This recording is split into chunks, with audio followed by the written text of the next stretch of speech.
ঈমান কমে যাওয়া। যদি কারোর ভেতরে ঈমান থাকে সে আত্মহত্যা করতে পারে? কেন পারে না বলেন তো? হারাম করেছেন, এটা সাদামাটা কথা, এর পেছনে কথা আছে। সেটা ওই আত্মহত্যা মানুষ কেন করে? মানুষ আত্মহত্যা করে এই জন্য সে মনে করে দেয়ালে পিঠ থেকে গেছে, আমার কোনো উপায় নাই, উপায় নাই, এই জন্য সে আত্মহত্যা করে, তাই না?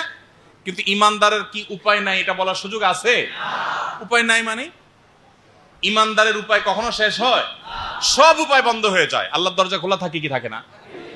এই জন্য ইমানদারকে আল্লাহ তাআলা বলেছেন, ওয়ালা ইয়াইআস মির রাউহিল্লাহি ইল্লাল কওমুল কাফিরুন। কাফের ছাড়া কেউ আল্লাহর রহমত থেকে নিরাশ হওয়ার সুযোগ।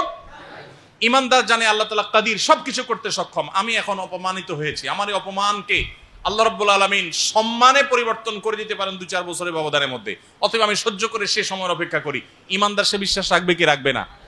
এই জন্য ইমানদার কখনো আত্মহত্যা করতে পারে না। নবী করিম সাল্লাল্লাহু আলাইহি সাল্লাম আত্মহত্যাকারী ব্যক্তির জানাজা পড়তেন না। নবী করিম সাল্লাল্লাহু আলাইহি সাল্লাম আত্মহত্যাকারী ব্যক্তির জানাজা পড়তেন না, অন্যদেরকে দিয়ে পড়াতেন। তো আমাদেরকে আল্লাহ তাআলা এই ভয়াবহ থেকে, পরিস্থিতি থেকে বেঁচে থাকার তৌফিক দান করুন। এরপরে প্রশ্ন হলো, মুআবিয়া রাদিয়াল্লাহু তাআলা আনহু এবং আলী রাদিয়াল্লাহু তাআলা আনহুর মাঝে দ্বন্দ্ব হয়, সেই সম্পর্কে আমাদের কি চুপ থাকা উচিত?